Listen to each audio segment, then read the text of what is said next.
2024 ஒரு கிரேசியான year, at least எனக்கு.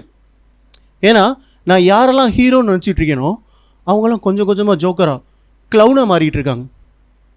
Example John Cena, childhood hero. ஒரு அவார்டு கொடுக்க போகிறீங்க, எப்படி சார் போவீங்க? சந்தோஷமாக போவீங்க. நல்ல ஆன்சர் சார். ட்ரெஸ்ஸு போட்டு போவீங்களா சார்? ஆஸ்கர் அவார்ட் ஃபங்க்ஷனில் சார் ஒரு அவார்டு கொடுக்க போகிறாரு, நியர்லி நேக்கட். எவ்வளோ நியர்னு தெரில, பட் நியர்லி நேக்கட். ஆனால் இது என்னென்னா, ஜான் சீனாவை அந்த மாதிரி வர வைக்கிறதுக்கு பயங்கரமாக கன்வின்ஸ் பண்ணியிருக்காங்க.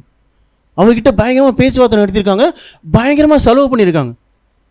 அறிவு கெட்டவங்க, முட்டா பசங்க. என்னை கேட்டிங்கன்னா ஜான் சீனாவுக்கு பதிலாக ஜானி சின்ஸை போட்டுக்கலாம், ஃப்ரீயாகவே பண்ணி கொடுத்துருப்பார். He has been doing it for years. Johnny Sins தெரியுமா? தெரியும் சார். அம்மலா